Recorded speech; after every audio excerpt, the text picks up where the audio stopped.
ऐसी महिला सांसद पर धिक्कार है जो महिलाओं की पीड़ा नहीं समझ रही। राधे राधे। मैं हेमा मालिनी जो लोकसभा की सदस्य निर्वाचित हुई हूँ। वैसे तो अभिनेत्री हेमा मालिनी बीजेपी के टिकट पर मथुरा से 3 बार सांसद बन चुकी हैं, लेकिन इस बार उनसे महिलाओं का एक बड़ा तबका इतना नाराज है कि वो पार्टी लाइन ही भूल चुकी हैं। जैसे मथुरा बीजेपी की पूर्व जिला अध्यक्ष मधु शर्मा। दिलचस्प बात यह है कि इस नाराजगी की वजह कतई राजनीतिक नहीं बल्कि धार्मिक है। हेमा मालिनी खुद भी कृष्ण भक्त हैं, जैसे कि वो अपनी मथुरा यात्रा में हर बार प्रचारित करती हैं। लेकिन गोस्वामी समाज की महिलाओं की आस्था के खिलाफ जाकर लगता है ड्रीम गर्ल ने बड़ा पंगा ले लिया है। मैं चाहूंगी कि ये कॉरिडोर बने, इट्स वेरी इंपॉर्टेंट, क्योंकि बहुत बिगड़ता जा रहा है अभी। और अब अगर इस बार अभी नहीं करेंगे तो फिर रह जाएगा, तो फिर बहुत खराब होने वाला है और बहुत सारे ऐसे हादसे होंगे जो अब इमेजिन भी नहीं कर सकते। हेमा मालिनी भले ही सरकार और पार्टी लाइन के हिसाब से मथुरा में बनने वाले कॉरिडोर का समर्थन कर रही हैं, लेकिन गोस्वामी समाज हेमा मालिनी के इस रुख से सहमत नहीं है। ये समाज बांके बिहारी कॉरिडोर का विरोध कर रहा है। यहाँ तक कि कॉरिडोर के लिए बजट और अध्यादेश पास होने के बाद समाज ने प्रधानमंत्री नरेंद्र मोदी और यूपी के सीएम को खून से खत लिखा है। ये माननीय मुख्यमंत्री जी से आग्रह है कि जो आपको धोखा दे रहे हैं, बरगला रहे हैं, यहाँ की सही बात को ऊपर तक नहीं आने दे रहे हैं, ऐसे अधिकारियों को साइड करके खुद से आकर हमारे गोस्वामी समाज के साथ बैठना चाहिए और धिक्कार देती हूँ ऐसी महिला सांसद को जिनके होते हुए महिलाओं को खून से चिट्ठियां लिखनी पड़ी।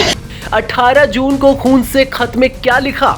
मथुरा में कॉरिडोर और न्यास की कोई जरूरत नहीं, ना तो हमें मुआवजा चाहिए और ना ही ये जगह कहीं छोड़कर जाएंगे। आज हम खून से पत्र लिख सकते हैं तो आगे हम बहुत कुछ कर सकते हैं।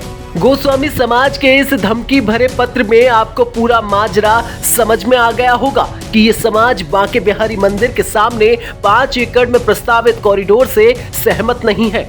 ये कॉरिडोर वैसा ही बनाया जाने वाला है जैसा काशी विश्वनाथ और महाकाल की नगरी उज्जैन में बना है। सरकार चाहती है कि ऐसा ही कॉरिडोर मथुरा में बने। इसमें 500 करोड़ रुपए का खर्च आएगा, जिसमें से 450 करोड़ रुपए तो बांके बिहारी मंदिर के खजाने में ही है। प्रस्ताव के मुताबिक इस राशि से जमीन खरीदी जाएगी और कॉरिडोर के क्षेत्र में आने वाले मकानों और जमीनों के मालिकों को मुआवजा दिया जाएगा। लेकिन गोस्वामी समाज ना तो मुआवजा लेने को राजी है और ना ही अपनी दुकान और मकान छोड़ने को तैयार है। गोस्वामी समाज ने यहाँ तक धमकी दी है, बांके बिहारी मंदिर हमारी निजी संपत्ति है, तो फिर इसमें सरकार दखल क्यों दे रही है? अगर कॉरिडोर बना तो हम लोग अपने ठाकुर जी को लेकर यहाँ से पलायन कर जाएंगे। इस धमकी के साथ गोस्वामी समाज की दलील है कि कॉरिडोर बनने से मंदिर के सामने की कुछ गलियां नष्ट हो जाएंगी। ये वृंदावन के मूल स्वरूप से खिलवाड़ होगा। साथ ही सदियों से बनी दुकानें हटाए जाने से समाज के इनकम पर भी फर्क पड़ेगा। गोस्वामी समाज का यह भी आरोप है कि कॉरिडोर बनने के बाद सरकार मनमाने तरीके से दुकानों के टेंडर पास करेगी। इसमें दुकान के पुश्तैनी हकदारों की अनदेखी की जा सकती है।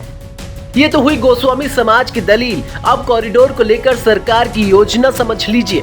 दरअसल वृंदावन के बांके बिहारी मंदिर में हर दिन हजारों की संख्या में श्रद्धालु दर्शन करने के लिए पहुंचते हैं। अगर वीकेंड हो या फिर नया साल या होली या रंगभरनी एकादशी तो भक्तों की संख्या लाखों के करीब पहुंच जाती है।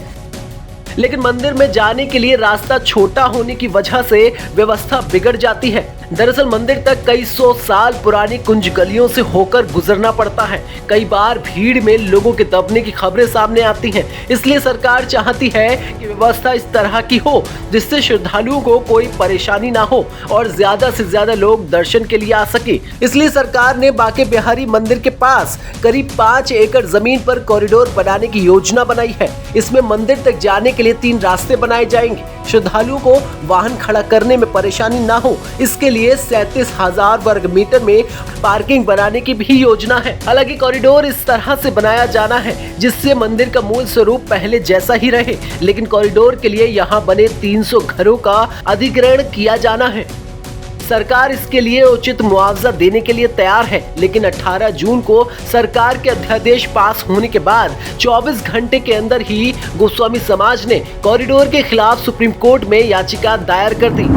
कॉरिडोर के खिलाफ सुप्रीम याचिका में दावा किया गया है कि कॉरिडोर बनाए जाने से मंदिर और उसके आसपास के पारिस्थितिकी तंत्र के धार्मिक और सांस्कृतिक चरित्र के बदलाव की आशंका है, जिसका गहरा ऐतिहासिक और भक्ति संबंधी महत्व है। कॉरिडोर के खिलाफ सुप्रीम कोर्ट में यह याचिका देवेंद्र नाथ गोस्वामी ने दायर की है। देवेंद्र नाथ मंदिर के संस्थापक स्वामी हरिदास गोस्वामी के वंशज हैं और उनका परिवार पिछले 500 सालों से मंदिर का प्रबंधन कर रहा है। यानी कॉरिडोर का अंतिम फैसला अब सुप्रीम कोर्ट के आदेश पर निर्भर हो गया है। आपको क्या लगता है, मथुरा में कॉरिडोर बनवाकर सरकार सही कदम उठा रही है या गोस्वामी समाज गलत दलीलों के आधार पर विरोध कर रहा है? आप अपनी राय हमें कमेंट बॉक्स में जरूर बताएं।